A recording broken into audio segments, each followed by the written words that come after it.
Hello programmers.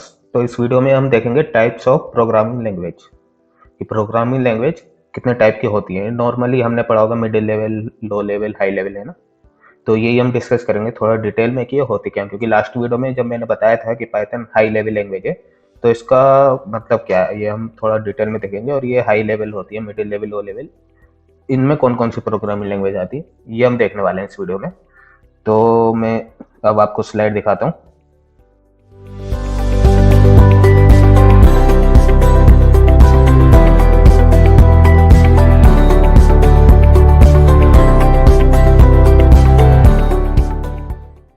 तो देखिए, सबसे पहले हम जानते हैं प्रोग्राम होता क्या है। तो program is a set of instruction which have to be execute by the computer. यानी कुछ सेट ऑफ इंस्ट्रक्शन होती है। आपने किसी प्रोग्रामिंग लैंग्वेज में कोडिंग करी होगी, तो कुछ सेट ऑफ इंस्ट्रक्शन आपने लिखी, लाइक हेलो वर्ल्ड का भी प्रोग्राम बना रहे हैं आप सी लैंग्वेज में। तो आपने क्या लिखा उसमें, हेडर फाइल सबसे पहले इंक्लूड करी, फिर मेन फंक्शन लिखा, फिर प्रिंट फंक्शन को लिखा। इस तरह से कुछ सेट ऑफ इंस्ट्रक्शन हमने लिखी है जो कि कंप्यूटर जिसको एग्जीक्यूट करता है। तो ये हो गया हमारा प्रोग्राम, ठीक है। अच्छा, लेकिन जो कंप्यूटर होता है वो बाइनरी लैंग्वेज समझता है। तो नेक्स्ट लाइन में ये लिखा हुआ है, only binary language is computer understandable language, है ना। This language instruction character only two, that is 0 and 1। बिल्कुल ठीक बात है, एक बाइनरी लैंग्वेज होती है, ठीक है, जिसको हम मशीन लैंग्वेज भी बोलते हैं। तो ये क्या करती है कि इसमें अगर करेक्टर की हम बात करें तो केवल 0 और 1 होते हैं, है ना।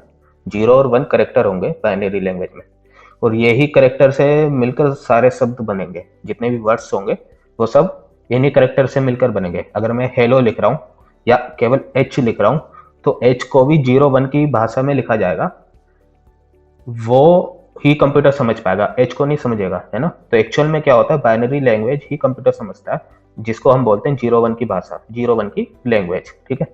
तो इसको हम मशीन लैंग्वेज में बोलते हैं। तो अब हम बात करते हैं, हम जिस प्रोग्रामिंग लैंग्वेज में कोडिंग करते हैं वो तो हम ऐसी कोडिंग करते नहीं 0 1 की। हम तो उसमें कुछ इंग्लिश के करेक्टर लिखते हैं, मैथमेटिकल जो न्यूमेरिक नंबर होते हैं उस तरह से, अल्फ़ाबेटिकल तरीके से, इस तरह से हम कोडिंग करते हैं जैसे हम करते हैं। तो इसका अब हम जवाब यहाँ पर समझते हैं होता क्या है। तो देखिए, 3 types of computer programming language are available, ठीक है, वहीं पर ही आपको इसका जवाब मिलेगा। तो सबसे पहले हम बात करते हैं लो लेवल लैंग्वेज की, ठीक है। 3 तरह की होती हैं, लो लेवल, मिडिल लेवल और हाई लेवल। तो हम बात करते हैं लो लेवल लैंग्वेज की। लो लेवल लैंग्वेज, तो low level language is also called machine language. It is difficult to learn and understandable, ठीक है। Machine dependent, code not work another machine. तो देखिए, अब ध्यान से समझिएगा, जो लो लेवल लैंग्वेज होती है मशीन लैंग्वेज इसको हम बोलते हैं, और ये काफ़ी डिफिकल्ट होती है लर्न करने में और इसको समझने में। यानी जैसे अभी मैंने आपको बताया, हेलो हम लिखेंगे तो इसको 0 1 की भाषा में हमें लिखना पड़ेगा, क्योंकि लो लेवल लैंग्वेज वही होती है मशीन लैंग्वेज, और जिसको हम बाइनरी लैंग्वेज भी बोलते हैं। तो इसको काफ़ी लर्न करना काफ़ी डिफिकल्ट है ना, और इसको हम आसानी से समझ भी नहीं सकते। इसलिए हम आज जो है C++, जावा, पाइथन जैसी लैंग्वेज में कोडिंग करते हैं, ठीक है। अब तीसरी लाइन में लिखा हुआ है machine dependent, code not work another machine. तो इसका मतलब ये क्या हुआ, जैसे आप सी लैंग्वेज में या किसी और लैंग्वेज में सॉफ्टवेयर बनाते हैं, EXE फाइल है जो भी आप कोडिंग करते हैं। तो जैसे हेलो वर्ल्ड का ये एक प्रोग्राम है, अगर आप सी लैंग्वेज में कोडिंग कर रहे हैं और आपको उसका सॉफ्टवेयर बनाना है, तो आप उसकी EXE फाइल बनाओगे। तो उससे होगा क्या कि आप किसी दूसरी मशीन पे भी उस EXE फाइल को रन करोगे तो वो चल जाएगी। लेकिन लो लेवल लैंग्वेज में ऐसा नहीं होता, ये मशीन डिपेंडेंट होती है। तो इसका मतलब ये है कि अगर आप इस लैंग्वेज से कोई एक मतलब इस मशीन से आपने कोडिंग करी है लो लेवल लैंग्वेज में, एक एग्जीक्यूटेबल फाइल बना दी, ठीक है। तो जो एग्जीक्यूटेबल फाइल होती है वही होती है बाइनरी फाइल, है ना। बाइनरी फाइल का मतलब ये है कि उसमें जो 0 1 की कोडिंग होती है जो एग्जीक्यूट होती है, कंप्यूटर समझ पाता है EXE फाइल को।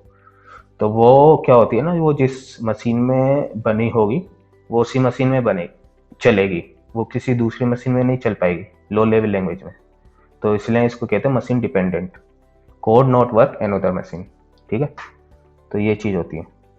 अब बाइनरी लैंग्वेज और असेंबली लैंग्वेज, ये इनके एग्जाम्पल हैं। लो लेवल लैंग्वेज को बाइनरी लैंग्वेज या असेंबली लैंग्वेज भी होती है एक। तो ये जो लैंग्वेज है ना, ये प्रोग्रामिंग लैंग्वेज ही है। तो ये लो लेवल लैंग्वेज की कैटेगरी में आती है, ठीक है। First, fast execution because program interact directly computer hardware. हाँ, ये तो काफ़ी इंपॉर्टेंट पॉइंट है कि ये जो लो लेवल लैंग्वेज होती है इसका फास्ट होता है काफ़ी एग्जीक्यूशन। अगर हम मिडिल लेवल या हाई लैंग्वेज की बात करें तो इन दोनों से फास्ट होगा लो लेवल लैंग्वेज का एग्जीक्यूशन। और ये डायरेक्टली हम हार्डवेयर से इंटीग्रेट करा सकते हैं। जैसे हम रैम में कुछ मेमोरी एक्वायर करना चाहें तो हम करा सकते हैं, बढ़ा सकते हैं, घटा सकते हैं, जो भी करना चाहें इसमें काफ़ी ईजी हो जाता है काम। Low level language generally use to chip programming और माइक्रो प्रोसेसर डिवाइसेस। तो ये भी आप समझे कि चिप प्रोग्रामिंग होती है, माइक्रो प्रोसेसर डिवाइसेस, जैसे पहले के ज़माने में होती थी ये चीज़। जैसे क्या होता है ना, जब ट्रैफिक सिग्नल होता है तो उसकी लाइट 30 सेकंड में बदल देनी चाहिए, यानी रेड, ग्रीन और येलो। तो वो कैसे टाइमर लगता है, वहाँ पर जो होती है वो लो लेवल लैंग्वेज की कोडिंग होती है। या वॉशिंग मशीन की बात करें तो कपड़े जब धुल जाते हैं तो वहाँ पर साइलेंसर बजता है, लास्ट 5 मिनट या 2 मिनट का साइलेंसर बजता है वॉशिंग मशीन में। तो वहाँ पर इसी तरह की लैंग्वेज का यूज किया जाता है, ठीक है। तो ये इन्हीं तरह की लैंग्वेज प्रोग्रामिंग करने के लिए इनका यूज होता है लो लेवल लैंग्वेज का। तो हम बात करते हैं मिडिल लेवल लैंग्वेज की। एक बात ये ध्यान रखना, लो लेवल फिर मिडिल लेवल फिर हाई लेवल। तो एग्जीक्यूशन भी वैसे ही है, लो लेवल का फास्ट है, मिडिल लेवल का थोड़ा स्लो है और हाई लेवल का उससे थोड़ा स्लो है ना। तो ये एग्जीक्यूशन प्रोसेस होती है इनकी। तो मिडिल लेवल लैंग्वेज क्या होती है, ये सी लैंग्वेज जो होती है ना, इसको मिडिल लेवल लैंग्वेज बोला जाता है। वो ना लो लेवल की कैटेगरी की है ना वो हाई लेवल की कैटेगरी की है। उसको आप एग्जाम में भी देखोगे, सी लैंग्वेज को बहुत से लो लेवल भी लिखवाएंगे और बहुत से हाई लेवल में लिखवाएंगे, ठीक है। तो ये आप देख लेना, लेकिन इस पर काफ़ी रिसर्च करके, ये मतलब सर्च करके काफ़ी लोगों ने बताया मिडिल लेवल है, ये ना तो लो लेवल है ना हाई लेवल, क्योंकि इसमें दोनों तरह के हम काम करते हैं सी लैंग्वेज में। जैसे अभी जिन लोगों ने सी लैंग्वेज पढ़ी होगी उन्होंने पॉइंटर वगैरह पढ़े होंगे, एड्रेस, है ना। तो वो क्या करते हैं, हम डायरेक्टली हार्डवेयर में, हार्डवेयर यानी रैम, रैंडम एक्सेस मेमोरी, उसमें हम मेमोरी को एलोकेट डी एलोकेट कर पाते हैं, ठीक है। ये आपने जावा में पॉइंटर नहीं पढ़ा होगा, पाइथन में नहीं पढ़ा होगा, तो इस तरह का काम हम सी लैंग्वेज में कर पाते हैं। तो वो हार्डवेयर डायरेक्टली इंटरेक्ट भी हो रही है और उससे हम हाई लेवल भी काम कर सकते हैं, जैसे हम सी प्लस प्लस जावा में करते हैं। तो इसलिए दोनों कैटेगरी को फॉलो करते हैं, इसलिए इसको मिडिल लेवल लैंग्वेज बोला गया। तो C is easy to access hardware device and C language is machine friendly as well as program friendly, दोनों फ्रेंडली है। तो इसलिए ये मिडिल लेवल लैंग्वेज की कैटेगरी में आ गई, आपको समझ में आ गया होगा। तो तीसरी हम बात करते हैं high level language. High level language C plus plus होगी, Java, Python, C sharp, PHP, है ना, जितनी भी है सब हाई लेवल लैंग्वेज है। तो इजी टू लर्न है, अंडरस्टैंडेबल, आपने अगर पढ़ा होगा आपको पता होगा कितनी ईजी है। मशीन इंडिपेंडेंट है, यानी एक मशीन में बनी एक सी फाइल दूसरी मशीन में इजीली एग्जीक्यूट हो जाएगी, ठीक है। सेम ऑपरेटिंग सिस्टम, ये ध्यान रखना। और slow execution of program because translator, compiler and interpreter. अच्छा, अब ये भी टॉपिक आ गया। अगला अगला जो वीडियो होगी वो होगी कंपाइलर एंड इंटरप्रेटर, इनमें क्या डिफरेंस होता है। तो एक ट्रांसलेटर होता है जो हाई लेवल लैंग्वेज को लो लेवल लैंग्वेज में कन्वर्ट करता है, क्योंकि हाई लेवल लैंग्वेज कंप्यूटर नहीं समझेगा, वो लो लेवल लैंग्वेज ही समझेगा। तो वहाँ पर एक ट्रांसलेटर की जरूरत होती है, क्योंकि हम तो समझ पाएंगे इजीली हाई लेवल, लेकिन कंप्यूटर समझेगा लो लेवल। तो ट्रांसलेटर का काम करता है कंपाइलर या इंटरप्रेटर। ये होते क्या, ये हर लैंग्वेज के अलग अलग होते हैं, किसी लैंग्वेज में कंपाइलर तो किसी लैंग्वेज में इंटरप्रेटर होता है।